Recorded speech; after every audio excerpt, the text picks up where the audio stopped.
Alright, so now that you have your shapes, grids, body proportions, and quick dynamic poses mastered, it's time to get to those finer details and learn the art of comic book creation. And if you haven't already, I highly recommend checking out the video on best practices for chapters 1 through 6.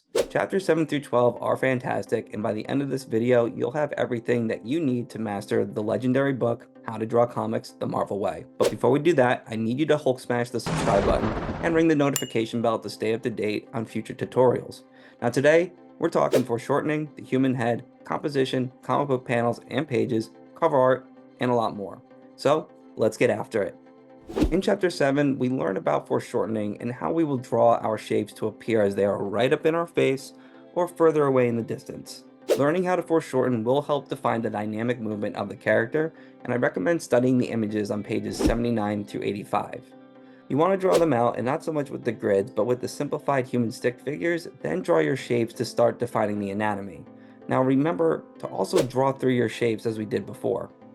Drawing our stick figures will allow us to place the proper beginning and end points for our ligaments. Here we can define our shapes and see what aligns with what, which will help us find the perspective of each individual shape.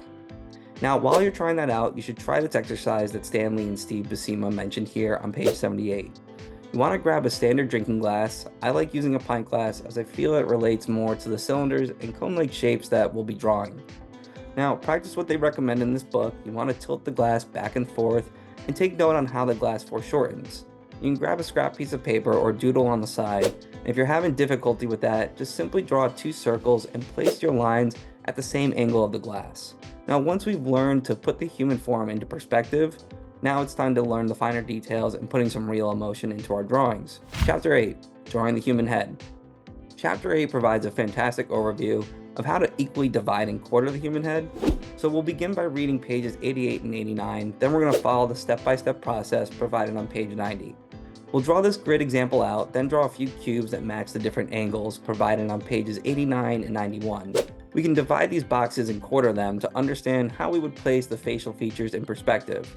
And at the end of the video, I have a bonus tip on how to practice this as well. So pages 92 to 95 elaborate on how characters will not all be drawn equally. We'll study the different examples provided, and then we want to repeat what we just practiced with the examples provided on page 94. Now the other half of this chapter focuses on drawing the female head and animating the face. Now with some minor adjustment, we'll repeat what we just learned. We want to follow the steps shown on pages 96 and 97 and pay attention to the subtle lines and angles.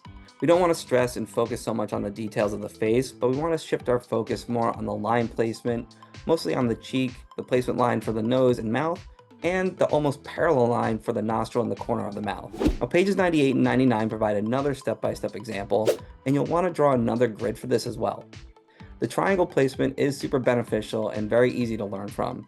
Again, placing the cheek lines will help a lot with defining the face and keeping it aligned. On pages 100 and 101, we'll learn about expressions, and this is where we bust out our handy mirror or we take a few selfies to study from. Now, I've done this a lot, and I recommend taking a bunch of selfies on your phone, but keep them in an album for you to easily find for the future studies. For an extended study, you want to select a favorite character and try it with them. After all, a good story is when our favorite character is put through a whirlwind of emotions. We'll study pages 102 and 105 to learn the do's and don'ts of drawing facial features. Then to wrap up this chapter, just as we did for studying the male head in different perspectives, we'll apply that to the same examples presented on page 106.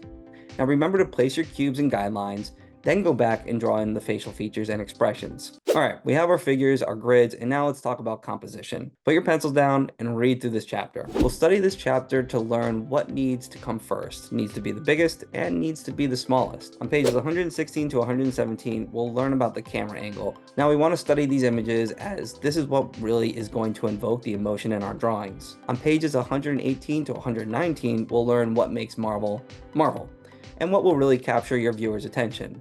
On pages 120 to 123, we'll study and learn how to piece our drawings together to tell a story. Now you want to try drawing these panels and place the large simple shapes and shade them in. You could do this with your pencil or grab a big marker to save time. Now to further practice this, apply the same study to a comic book of your choice. Don't attempt to draw what's in the panel right away. Just place your larger shapes to see what takes priority. Now, chapter 10, draw your own comic book page. Now let's put our composition learning in action. If we can do it, so can you. Now I want to take a second and speak to this because it's true. I taught myself over the past few years, and I continue to do so today. And if I can go from drawing like this to like this, then so can you. All right, I'll save the Captain America speech for another day, and we'll get back into it. Remember what we learned in practice in Chapter 6? Well, it's all coming back. Now on page 126, they provide the storyline for the example comic book page on page 127. We want to take some time and read each description and pair it with the panel. It's also stated to draw the entire character, even if it's breaking the border. I do recommend practicing this because just like writing a long sentence on a piece of paper, we try to cram so much into so little. Now, to get a quick reminder of everything that we've covered so far, we want to read through and study the pages on 128 and 129. Now, page 130 offers a really rad exercise, and we'll follow the plot and practice drawing what is described. Now, don't move on to the next page just yet. You really want to challenge yourself to try and draw the description at the best of your abilities. Again, don't beat yourself up if your drawings don't look exactly like John Buscema's. Use this as an opportunity to problem solve and take note on how you want your drawings to look.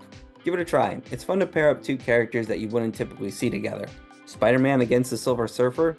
Think about it for a second, and let me know below who you think you would win. Now, I want to give you an example of how to practice this on your own. You want to write out a brief storyline just as they did here and really focus on what you want to convey. Now, if you're thinking, I don't know how to write a story, you can use these examples and build from them to the best of your abilities. And if you're really struggling, stop overthinking it. You're doing too much. Just start with something simple like how someone starts their day. Captain America woke up and got out of bed. Captain America started off his day by brushing his teeth. Captain America sat down to enjoy a cup of coffee and read the newspaper. Smash! The Red Skull comes crashing through the window. Starting with small and simple ideas can be a fantastic way to kickstart your creativity. And when you begin with manageable tasks, your brain naturally starts to explore and develop creative ways to tell a story, which will help us when we begin drawing the comic book cover. Learning and understanding this chapter will help you with everyday drawings, whether you're just drawing one character, an object, or whatever it may be. Page 139 defines why the examples 1 through 3 don't work and why example 4 does work. Now, as they mentioned, this all really is based on opinion and what their creative minds have developed to see over the years. I recommend using this tactic when you have your next big idea, and take a few scrap pieces of paper and just lightly sketch the layout of everything. This will help control more of what that creative brain of yours is thinking and really trying to define the emotion and convey the story that you were trying to tell. Now, you want to sketch out a few ideas, and for the ones that you aren't too thrilled on, go ahead and save those for the next chapter. Because drawing traditionally, you're going to make a lot of mistakes, and there always needs to be some easily accessible scrap paper by your side, especially when you begin the art of inking. As stated, we aren't just simply tracing over what we laid down with pencil. We need to understand line weight, hatching, and most importantly, patience. Now, there's tons of ways to ink, and you might want to start out simply with some fine liners such as microns to really understand movement and grip. But over time, and when you're ready, you want to advance to a brush for smooth and solid strokes. Now, page 46 has a very useful tip, and this goes for anyone sitting at a desk, not just us artists. But be sure to check your posture and don't slouch. Now, grab your pens or brushes because we want to study the examples and copy them over and over and over to get a thorough understanding of weight. Now, remember how I mentioned starting with a warm-up? You will drastically see a difference when inking if you do or do not do your warm-up. Now, let's study pages 148 to 155 to understand inking and rendering distribution. We want to make our drawings reader friendly and not overdone. No one likes burnt chicken, and after all, we still have color to add. So after you've studied these pages, take those practice drawings that we saved and test your knowledge with those. And for those well done pencil drawings that you want to save and cherish, I recommend scanning the image and printing out a copy to either practice on or to practice and use as reference when inking the original. Now, before we close this book, as always, here are some bonus tips on how to really get the most out of this book. If you're having difficulty practicing your perspectives, try placing tracing paper over the pages and draw your cubes from there. Now, don't cheat yourself, just get the perspective of the cubes that you need and continue to practice dividing and quartering from there. Remember to erase whatever might not be working out. You ever watch Frank Cho draw? That guy erases like 6 or 7 times before he finds what he's looking for. We tend to put it off because we put in the work, but ultimately we're just going to be unsatisfied with the finished piece if we don't take the time to start over. And remember, you can just always just grab another sheet of paper. You're going to fly through sketchbooks and paper like Iron Man runs through suits. And most importantly, you want to seek feedback. You want to share your work with peers or mentors to receive constructive criticism and improve. You can join the Artistic Avenger Discord channel at any time, where I will personally provide thorough feedback and critique, as it is my mission to make you the artist that you are meant to be. Now, I have a library of books that I will be reviewing and sharing best practices on, so you want to make sure that you're subscribed and let me know what you're interested in learning about. And if you found any of this information helpful, remember to clobber that like button. So until next time, stay radical.